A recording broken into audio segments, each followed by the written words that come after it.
नमस्कार, स्वागत है आप सभी का। यूँ तो आपने देखे हैं मैंने तमाम वीआईपीज के इंटरव्यूज़ किए हैं, तमाम वीआईपीज की मैंने जीवन परिचय को जाना है और तमाम चीज़ों को बताया। उनका अगर हम बात करें राजनीति में किस तरह से रहा है कार्यकाल, तो वो भी हमने समझा है। लेकिन आज हम अपने परिचय से हमेशा जाने जाते हैं और वो मंत्री भी हैं। और सबसे खास बात ये कि शुकहाबाद से वो 2 बार के निर्दलीय विधायक भी हैं। तो स्वागत है आपका। आज उनसे हम खास चर्चा करेंगे आज की राजनीति पे। उससे पहले उनसे चर्चा करेंगे उनके जीवन परिचय पे कि कुछ ऐसे भी पॉलिटिकल लीडर्स होने चाहिए हमारे समाज में जिनका इतिहास अगर हम देखें स्वच्छ साफ छवि वाला है। आज हम देखते हैं तो पता नहीं कहाँ कहाँ के पॉलिटिक्स करने वाले हिंदू मुस्लिम तमाम ऐसी चीजें कराते हैं, लेकिन कुछ ऐसे पॉलिटिकल लीडर हमारे फिरोजाबाद में हैं जो आपको हम उनसे ही सीधे रूबरू कराएंगे।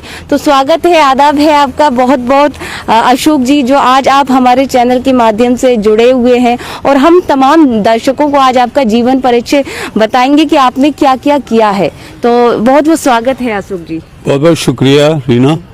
मैं आपको आपके SRK TV के जरिए से जी तमाम आवाम को ये पैगाम देना चाहता हूँ और बात अपनी यहीं से शुरू करना चाहता हूँ कि बात अच्छी है तो उसका हर जगह जिक्र करो। जी चलते चलते बात अच्छी है तो उसका हर जगह जिक्र करो, है बुरी तो दिल में रखो फिर उसे अच्छा करो। जी बिल्कुल बिल्कुल। मैं आपसे ये अर्ज करना चाहता हूँ और आपके RK TV को भी बहुत मुबारकबाद देता हूँ।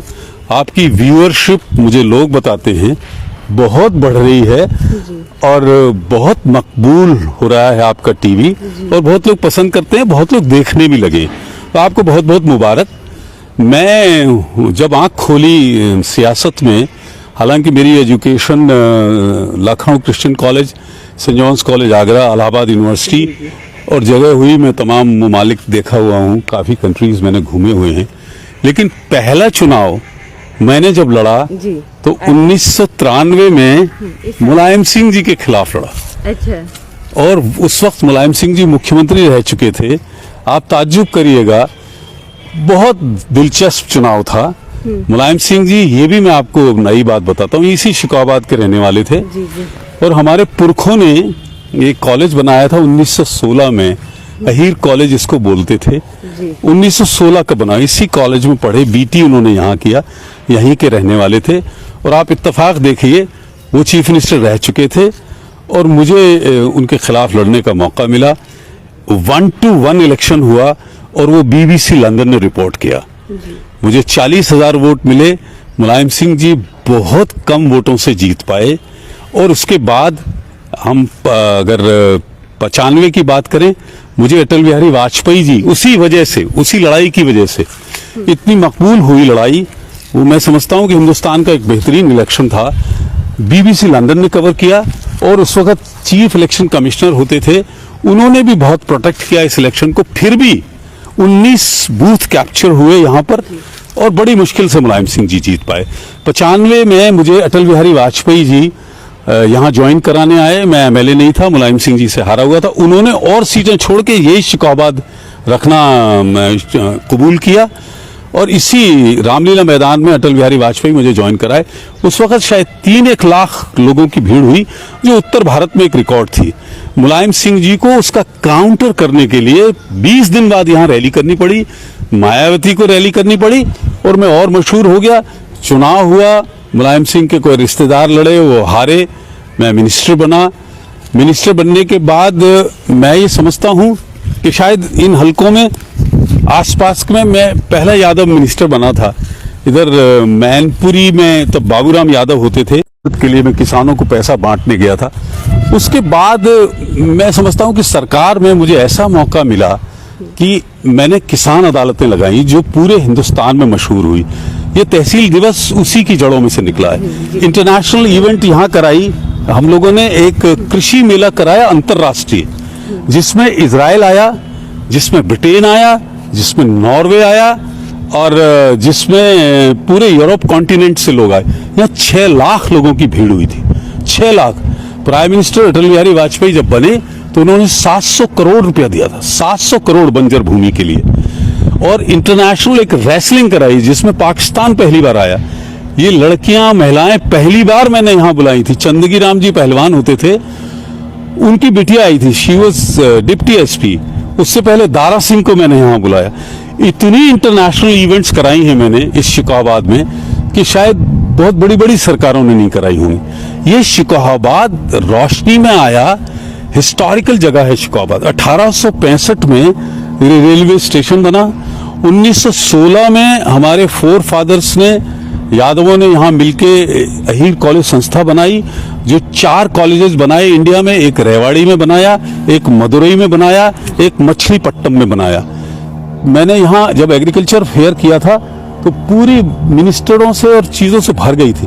बड़े बड़े इवेंट्स कराए हमने। मेरे ख्याल हम तो जागरण भी कराते थे तो उसमें 5 लाख लोग आते थे। रेलवे क्रॉसिंग्स बंद हो जाती थी। यहाँ ये हंगामा होता था। भीड़ आगे पीछे होती रही है। और मुझे ये फख्र है ये बात कहने में कि मैं मॉरिशस तक मैं प्रचार करने गया। किस चीज का प्रचार करने गया मैं प्राइम मिनिस्टर को जितवाने के लिए। अच्छा। छुट्टी लेके, और उसके परमिशन लेनी पड़ी। और मॉरिशस में जो संख्या है उसमें 70% बिहार और यूपी के लोग हैं। यही कॉम्बिनेशन जो बिहार और यूपी में है वो वहां भी है। तो मुझे मकबूलियत था। मैं जितने बाई इलेक्शंस हुए, मैंने भरतना में मुलायम सिंह जी ने सीट छोड़ी, मैं निर्दलीय विधायक था। और निर्दलीय विधायक एक बहुत बोलते थे उनके साइकिल वाले, उनको 20,000 वोट से मैंने हराया था, जो भी पार्टी छोड़ के गई। तो भरतना में भी मैंने चुनाव जिताया। और जब मैं निर्दलीय था तब भी आजमगढ़, और एक सबसे बड़ी घटना जो मेरी पूरी पॉलिटिकल लाइफ में हुई वो था आरक्षण। दलितों, पिछड़ों को और जो पसमानदा मुसलमान हैं, शेख सैयद पठान को छोड़ के जो रिजर्वेशन मिलता था वो रिजर्वेशन काट दिया गया। ये 2001 की बात है। मुझे उसके खिलाफ सुप्रीम कोर्ट में जाना पड़ा। सुप्रीम कोर्ट में मैं जीता, सरकार हार गई। और मैं आज जो मंडल कमीशन की जो लड़ाई हो रही है, मंडल और कमंडल की जो लड़ाई हो रही है, उसका मैं हीरो रहा हूं एक जमाने में। किस तरह से? मैंने आरक्षण जीता, सुप्रीम कोर्ट में लड़ाई जीता मैं। तो जिनके रिजर्वेशन काट दिए थे, गरीब मुसलमानों के, यादवों के, दलितों के, 27% से 31% करके 5 और 7% करे, वो मैं वापस लाया था। उस वक्त लालू और शरद यादव के मुकाबले की मैंने लड़ाई लड़ी। हम लोगों ने दादरी में रैली करी थी, उसमें 10 लाख लोग आए थे। उस वक्त मैं हीरो था आरक्षण का। सर आपने चलते चले, सर आपने किसान अदालत भी शुरू की थी। तो किसान अदालत में किस तरह से क्या किसान अदालतों में ये होता था कि हम लोग जैसे आते थे कभी एज मिनिस्टर, तो ये इतनी बड़ी 100 बीघा की जगह भी छोटी पड़ जाती थी। तो उसमें ये डिपार्टमेंट की प्रॉब्लम, वो डिपार्टमेंट की, तो हमने एक इकट्ठा कर दिया कि किसानों की, जमीन से जुड़े लोगों की, गरीबों की। मैं एक बहुत बड़ी घटना उससे पहले बताता हूँ मैं करता क्या था।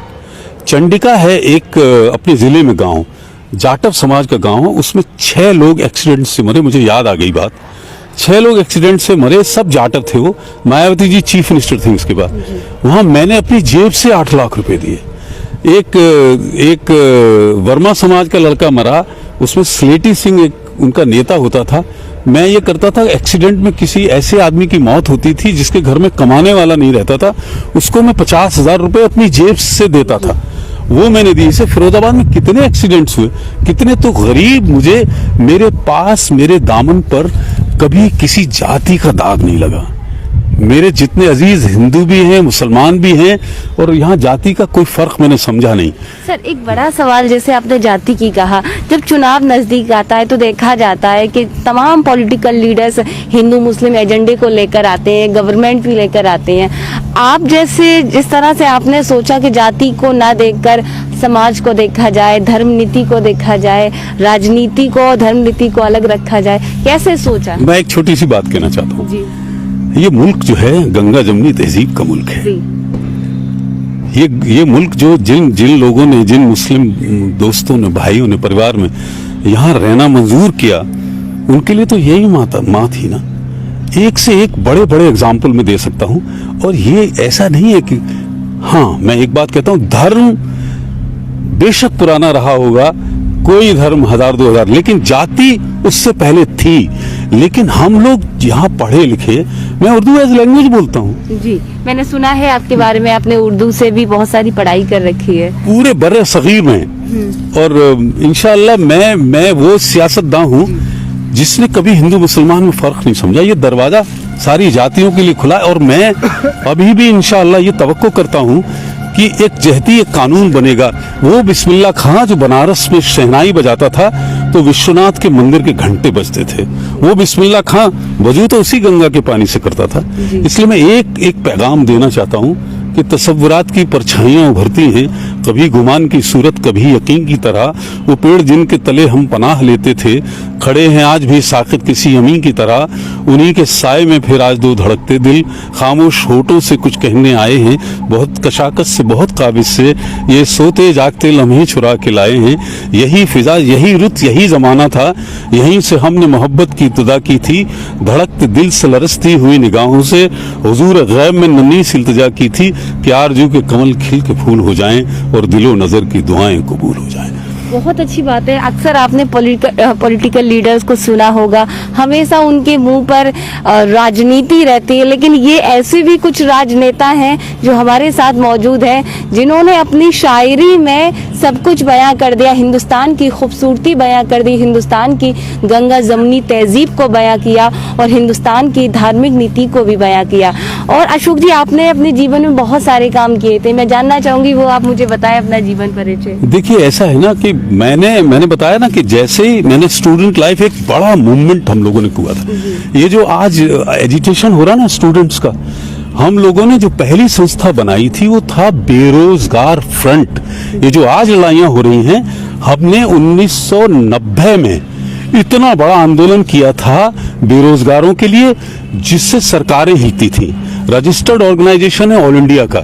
हम लोग जगह जगह जाके स्टूडेंट्स की बात सुनते थे। इलाहाबाद यूनिवर्सिटी एक बहुत बड़ा सेंटर था, तो बेरोजगार फ्रंट जब बनाया था तो मेरे साथ के तमाम लोग हैं जो मेंबर्स रहे, छत्तीसगढ़ तक में आंदोलन करते हैं। ये जो स्टूडेंट मूवमेंट है वो हम लोगों ने किया। फार्मर्स मूवमेंट हम लोगों ने करे, अपने किसान अदालतें इसीलिए लगाई, एग्रीकल्चर फेयर इसीलिए लगाया। तो हम लोगों ने उस जमाने में कारगिल के शहीदों को, पहली गवर्नमेंट थी जो बॉर्डर पे मर रहे हैं लोग, पहली गवर्नमेंट थी, तो प्राइम मिनिस्टर ने मुझ पे यकीन किया, मुझ पे भरोसा किया। उनका पैसा धीमे धीमे बट रहा था, सेंट्रल गवर्नमेंट 10 लाख रुपए देती थी तो पहुंचने में देर हो रही थी। करीब 2200 लोग मरे थे, उत्तर प्रदेश के शहादत हुई थी। तो उन्होंने मुझे 2 हेलीकॉप्टर दिए। सवेरे मेरा चलता था हेलीकॉप्टर, रात को मैं घुसता था, पायलट बदलते थे, मैं नहीं बदलता था। 10 लाख सरकार देती थी, बेरोजगार फ्रंट चंदा करके 1 लाख रुपया अब देता था लोगों से, गरीबों से। तो हम लोग जगह जगह घूमे हैं, ऐसा कोई जर्रा नहीं है उत्तर प्रदेश का, सूबे का।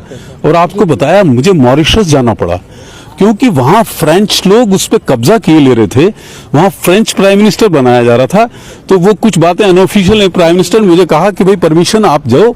उनके प्राइम मिनिस्टर ने मुझे बुलाया, मेरी तकरीरें हैं वहां 20 बड़ी बड़ी तकरीरें।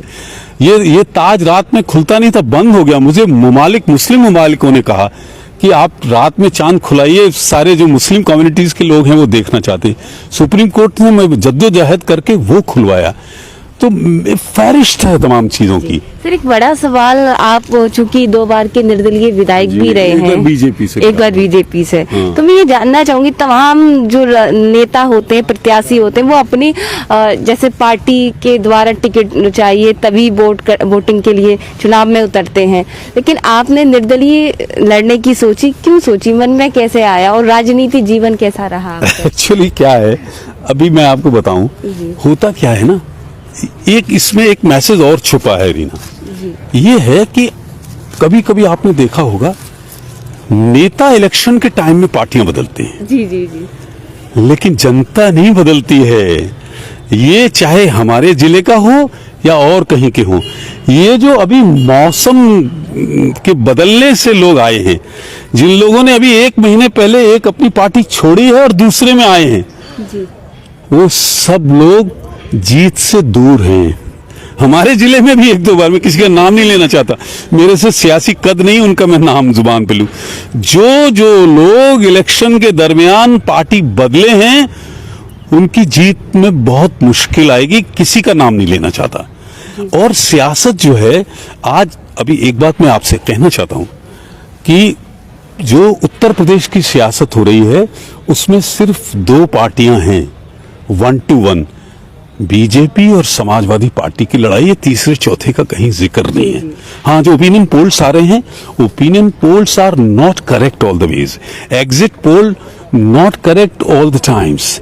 ओपिनियन पोल में मैं उनका किसी का नाम नहीं लेना चाह रहा हूं, ओपिनियन पोल में अभी जो सिजरा दिख रहा है उसमें थोड़ा सा एज बीजेपी की है और पीछे कर रही है समाजवादी पार्टी।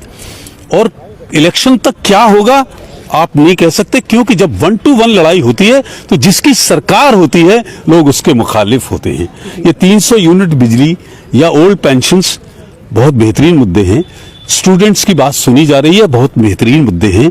सरकार किसकी बनेगी, मैं कोई ज्योतिषी नहीं हूं, मैं कोई नजूमी नहीं हूं जो देख के सोच के बता दूं, लेकिन बहुत टफ इलेक्शन है। आप मुझे बताइए, हिंदुस्तान में इस उत्तर प्रदेश ने 8-8 प्राइम मिनिस्टर दिए हैं, इस उत्तर प्रदेश ने पहला प्राइम मिनिस्टर, हिंदुस्तान का पहला प्राइम मिनिस्टर यहीं का दिया है। तो इतना 5 सूबों के चुनाव हो रहे हैं, जिक्र क्यों उत्तर प्रदेश का हो रहा है? ये वो धरती है जिसने हिंदुस्तान को सब कुछ दिया है, ये वो जमीन है जिसने कबीर को, गुरु नानक और महावीर और बुद्ध और राम और कृष्ण, सब कुछ जो जो बड़े लोग हैं उनकी सियासत, इतिहास, तारीख सब कुछ यहीं से जुड़ा हुआ है। तो ये वो मुल्क है, गंगा जमुनी की तहजीब यहीं है, गंगा जमुना यहीं से पैदा होती है, कृष्ण और राम इसी धरती पे पैदा हुए हैं। लेकिन नफरत की सियासत के हम लोग खिलाफ हैं।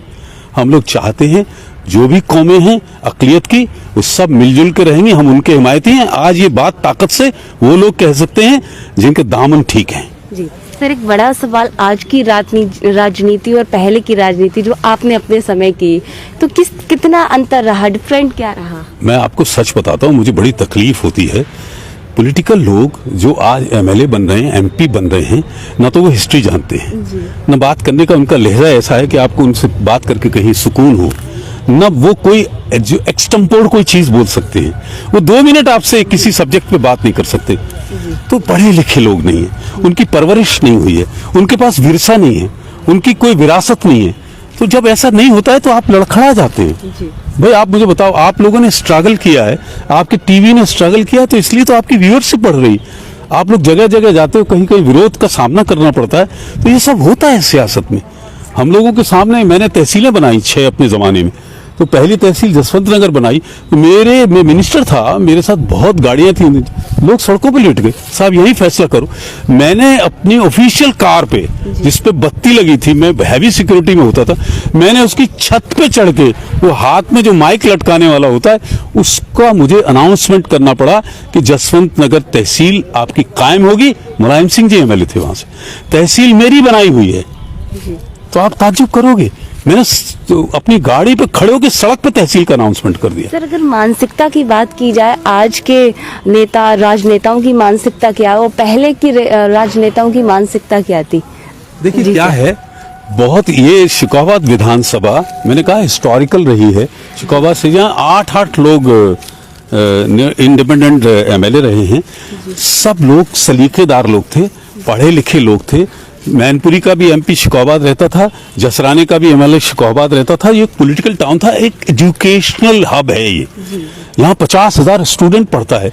तो अगर ये मेरे इतिहास में इतने और कॉलेजेस बने, तो हमारी पहचान अगर अलग नहीं होगी, तो इसलिए आज की जो सियासत में लोग आ रहे हैं उनकी जहनियत अच्छी नहीं है। वो 2 मिनट आपसे मुस्तकिल बात नहीं कर सकते। पढ़ा लिखा होना सियासत में, मैं आपको एक छोटा सा एग्जाम्पल और देता हूँ और अपनी बात खत्म करूंगा। मैं मिनिस्टर था और बदहान जो है रेलवे स्टेशन था, उस पर मेरा प्रोग्राम लगा था, वहां कुछ लोग मर गए थे और दूसरे दिन कैबिनेट की मीटिंग थी, तो हेलीकॉप्टर स्टार्ट था। तो एक साहब बुजुर्ग खड़े थे, बिल्कुल 2 मिनट में अपनी बात करता। वो करीब 90-92 साल के थे, उनका बेटे का एक्सीडेंट हो गया था, रोड एक्सीडेंट। उनका नुकसान तो कम हुआ था, तो उन्होंने कहा साहब मेरी ये नातिन की शादी है, मैं आपसे हाथ जोड़ के विनती कर रहा हूँ, ये लोग मुझे, मेरा नुकसान हुआ, ओला पड़ा, ये लोग मुझे साहब 6,000 रुपये दे रहे हैं और इसकी शादी में मैंने कलेक्टर मैनपुरी था, उससे 1 लाख रुपए का चेक दिलवाया। कुछ हम लोगों ने जेब से भी मदद करी। मुझे विधानसभा में मुलायम सिंह जी ने मेरे खिलाफ क्वेश्चन उठवा दिया। बाबूराम यादव जिंदा थे, ही वॉज रेवेन्यू मिनिस्टर। तो मैंने उनसे ये कहा कि कानून में और न्याय में फर्क होता है, बारीकी समझना आप। जी। कानून तो अदालतें बनाती हैं और आपका मुकदमा देखा, उन्होंने आपको फांसी की सजा दे दी, ये कानून है। लेकिन गवर्नर अगर चाहे तो वो फांसी की सजा माफ कर सकता है, वो न्याय है। तो जब मैंने हाउस में Kesarinath Tripathi ji speaker of the house थे, कल्याण सिंह चीफ मिनिस्टर थे, मैं फाइलें देख के जवाब नहीं देता था। एक्सटेम्पोर जैसे आपसे बात कर रहा हूँ ऐसे मैंने जिंदगी भर किया है। तो मैंने कहा कि साहब कानून इजाजत मुझे नहीं देता था 6,000 से ज्यादा देने की, लेकिन न्याय ने मुझे मजबूर किया। उस मासूम बच्ची जिसकी शादी थी, उसकी मासूमियत ने मुझे मजबूर किया और मैंने कलेक्टर को हुक्म दिया, उसने 1 लाख का दिया। कानून में और न्याय में फर्क होता है, मैंने न्याय का सहारा लिया है, न्याय बड़ा होता है कानून से। सर और सवाल अगर मैं बात करूं, जैसे कि आज का प्रशासन की बात करूं, पहले का प्रशासन आपके समय कैसा रहा था, कितना बदलाव होना चाहिए, क्या कुछ देखिए हुआ? मेरे ख्याल से जी। जो ब्यूरोक्रेट्स भी हैं वो बहुत से सरकार की मंशाएं पूरी करते हैं। अभी आप देखो ये जो पंचायत इलेक्शन हुए वो सरकार के इलेक्शन हो गए, ब्लॉक प्रमुख, जिला पंचायत अध्यक्ष सरकारी इलेक्शन हो गए, तो उस पर भरोसा लोगों का उठ रहा है। तो गवर्नमेंट ब्यूरोक्रेसी कमजोर हो गई। सेशन तो हम ही ने पैदा किया, इलेक्शन कमिश्नर का कब रुआब बढ़ा इलेक्शन का, आफ्टर सेशन। तो वो तो ब्यूरोक्रेसी को होना पड़ेगा। ब्यूरोक्रेसी यूपी में, बिहार में बहुत जगह अब वो सरकारी ब्यूरोक्रेसी हो गई, वो पुरानी बातें धीरे धीरे खत्म हो रही हैं। और मैं समझता हूँ ये सबसे बड़ा नुकसान कर रहे हैं वो लोग। ये मैं बहुत माजरत के साथ कहना चाहता हूँ।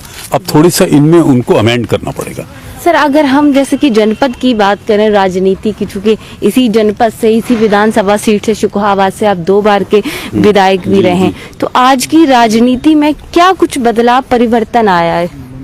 देखिए ऐसा है ना कि अभी जो जिनकी एकेडमिक क्वालिफिकेशन नहीं है, जिनको कानून का पता नहीं, जो बहुत ज्यादा पढ़े लिखे लोग नहीं है, एक तो सियासत में वो लोग आ गए हैं और उसमें वो फिर जाति करते हैं, वो फिर धर्म की बात करते हैं, उन्हें आता कुछ है नहीं, फिर वो हिंदू मुसलमान करते हैं और उनकी ज़हनियत का पता चल जाता है। ये बहुत गिरावट हो रही है सियासत में और पूरी माजरत और माफी के साथ कहना चाहता हूँ, अगर पढ़े लिखे लोगों को आप आगे लाएंगे नहीं तो आगे वाला जमाना बहुत खराब आपको देखना पड़ेगा। जी। अगर हाँ जैसे देखा जाए कि जनता के लिए एक विधायक उसके लिए एक अभिभावक के रूप में होता है, क्योंकि जनता अपना एक एक वोट से अपने विधायक को बनाती है, लेकिन जनता को पसंद नहीं है विधायक, उसके बाद भी राजनीतिक पार्टियां थोप देती हैं। इस बारे में आपकी क्या राय है? हर जिले में थोप देती हैं, हर जिले में इलेक्शन आने से पहले लोग ज्वाइन करते हैं और फिर वो खड़ाक से गिर जाते हैं। तो उनका कोई हिस्टोरिकल बात नहीं, आप उनसे 5 मिनट नहीं बात कर सकते हो। आप इतनी देर हम लोग कर रहे हैं, बस कर ही नहीं सकते हो। जी। तो ये गिरावट आई, एजुकेशनल गिरावट है, सोशल गिरावट है, उनकी जो सोहबत होती है उसमें गिरावट है, उनके विरसे में गिरावट है, खानदानी लहजे में गिरावट है। तो अब तो गिरावट का इंतहा हो गई। सर विधानसभा चुनाव नजदीक है, जी। तो क्या लगता है, क्या माहौल है अभी फिरोजाबाद की, क्योंकि आप मंत्री दो ही बात करना, मैं किसी इंडिविजुअल का नाम नहीं लेता, लेकिन एक आपको बता रहा हूँ। फिरोजाबाद 2 ही विधानसभा की बात करूँ, ज्यादा ठीक नहीं है मेरे लिए। फिरोजाबाद से असीजा हैं विधायक जी। वो बहुत जबरदस्त आदमी हैं और वो जीतेंगे इंशाल्लाह, फिर जीत जाएंगे। जी जी जी। और ये जो इधर सिरसागंज जो विधानसभा है, वो असल में हमारा गांव भी वहां पड़ता है। अब वहां वो पार्टी बदल के जो आए हैं वो नहीं जीतेंगे। वो तो एक चुनाव चिन्ह पे पहले जीतते थे, वो नहीं जीतेंगे। सिर्फ 2 ही बातें बताना चाहता हूँ। अच्छा शुकोहाबाद का क्या हाल है? शिकोहाबाद का भी बुरा हाल है जो हाल है। अब वो जो यहाँ टिकट उनको दी गई है साइकिल वालों को, वो अभी जुम्मा 20 दिन पहले पार्टी में आए। ये जहाँ की जनता एक्सेप्ट करेगी कि नहीं करेगी, इट इज डाउटफुल। जनता तो लगातार विरोध कर रही है। विरोध मैंने सुना है। अभी मैंने कहा कि 2 पर मुझे महदूद रहने दीजिए और मैं अब उन सब पे मत मुझे भुलवाइए, लेकिन मैंने एक का उधर बता दिया, एक का इधर बता दिया। अच्छा सिरसागंज में क्या मतलब? सिरसागंज में एक्चुअली क्या है, जो सिरसागंज के एमएलए थे उन्होंने, वो जिस पार्टी से आते थे, उन्होंने बहुत बढ़ चढ़ के बातें करी। वो जब इसमें बीजेपी में आए, 5 सीट में जिता दूंगा, वो फलाना कर दूंगा, ठिकाना कर दूंगा, वो खुद जनता, हम ऐसा माने कि 3 बार के विधायक पर जनता भरोसा नहीं करेगी। नहीं 2 बार 3 बार से कुछ नहीं होता। सर थोड़ा अंदर चल के देखें, जो आपका बहुत सारा उपलब्धि हासिल की है, हम जानना चाहेंगे। अच्छा सर ये रॉयल गार्डन सर आपने, घर है हम लोगों का, जी सर। एक्चुअली कुछ बाहर से लोग बाग आते हैं, कुछ देखने आते हैं। मैं एक इवेंट्स का एक विजुअल आप ले लीजिए, जिसमें बिल क्लिंटन जब आए इंडिया तो मैंने उन्हें होस्ट किया था, और यहाँ मोरी आए जापान के प्राइम मिनिस्टर, उनको भी मैंने होस्ट किया था। इंटरनेशनल इवेंट एग्रीकल्चर फेयर हुआ था, उसको भी जो आए थे मॉरिशस के लोग आए उसमें, और इजराइल के लोग आए, जो सबसे बड़े एग्रीकल्चर के वो होते थे सेंटर ऑफ द फोर्स, उन्होंने भी किया। जी जी। तो फेमस एक्चुअली हम लोगों का इसीलिए ये जो मसले थे ये ऐसे हुए कि हम लोग एक इंटरनेशनल लाइमलाइट में आते गए। तो ये आप देख रहे हैं हमारे साथ जो खास मेहमान मौजूद हैं वो ये अशोक यादव जी हैं, और जिनसे हम लगातार चर्चा कर रहे हैं। और अशोक यादव का ये आवाज़ है, आपको बता दें तो तमाम जो उनकी अचीवमेंट है उनको भी देखने का प्रयास करेंगे। ये मैंने इंटरनेशनल फेयर करा था 1998 में, जिसमें 5 देश आए थे, 6 लाख लोग आए थे इसमें। जी जी। ये बिल क्लिंटन राष्ट्रपति थे अमेरिका के, उनकी बिटिया चेल्सी खड़ी है बगल में। मैं मिनिस्टर इन वेटिंग था, जो मैंने उनको सब जगह ले गया। जी। ये रैली है जिसमें अटल बिहारी वाजपेयी ने मुझे ज्वाइन कराया, ये मैं खड़ा हूं, और हिंदुस्तान के जितने बड़े बीजेपी के लीडर्स थे जी वो सब आए। ये उमा भारती भी, और हम लोगों ने कई मंच शेयर करे आरक्षण उस पे। ये प्राइम मिनिस्टर जापान मौरी जी आए थे, उस वक्त भी मैं मिनिस्टर इन वेटिंग था। एनडी तिवारी जी मेंबर थे उसके, ये खड़े हैं। तो जितनी इंटरनेशनल जितनी हस्तियां आई हिंदुस्तान, जब मैं मिनिस्टर था तो मैंने सबको होस्ट किया। तो आप लगातार देख सकते हैं कि हमारे शहर में कुछ ऐसे भी पॉलिटिकल, सर थोड़ा सा बैठ लें प्लीज प्लीज। तो हमारे शहर में कुछ ऐसी भी पॉलिटिकल हस्तियां हैं जिनका आप देख सकते हैं जीवन परिचय अपने आप में मिसाल जैसा रहा है। और दूसरी बात यह है कि उन्होंने कितने सारे फिरोजाबाद के लिए अचीवमेंट किए, जो खुद आपने हमारे कैमरे की आंख से देखे। तो सर अब क्या लगता जी? शाहीन हूं, शाहीन कहते हैं बाज को। जी। मिजाज मेरा है जावेदाना, पलटना झपटना झपट कर पलटना, ये मेरा मिजाज है। तो मिजाज जब होता है कि हमारे जैसे वफादार कम ही निकलेंगे, और जमीन खोद के देखो तो हम ही निकलेंगे। जी।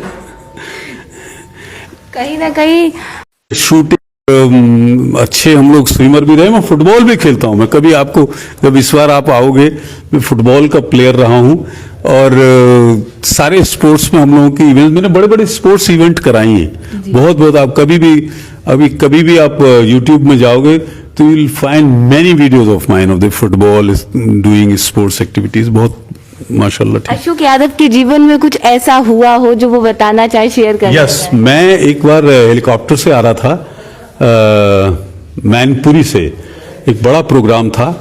मेरा हेलीकॉप्टर का इंजन खराब हो गया और इंजन फेल हो गया। हम लोग हेलीकॉप्टर से कूदे और उसमें मेरी जान बची। हेलीकॉप्टर तो बर्बाद हो गया, पूरी दुनिया में उसकी डॉक्यूमेंट्री बनाई गई, और मेरे हौसले को उन्होंने सराहा, क्योंकि माधवराज सिंधिया वहीं हेलीकॉप्टर से क्रैश हुए। बहुत मिनिस्टर्स, जिंदल साहब हरियाणा के मिनिस्टर, और बंशीलाल जी का बेटा था सुरेंद्र, वो सेम इवेंट में उसकी डेथ हो गई। लेकिन आई जंप्ड फ्रॉम द हेलीकॉप्टर। मुझे फिर अमेरिकन गवर्नमेंट ने ब्रेवरी अवार्ड दिया था, बहादुरी का। वो पूरी दुनिया में इकलौता अवार्ड है। अच्छा, जैसे कि हमने देखा है, आपने ये प्रदेश की बात को बताया, लेकिन शुकाहाबाद के लिए कुछ ऐसा खास किया हो जिसने जनता ने आपको बहुत स्नेह दिया हो? मैंने किसान अदालतों में फैसले करता था, वो तो फिर गवर्नमेंट ने तहसील दिवस बना दिया।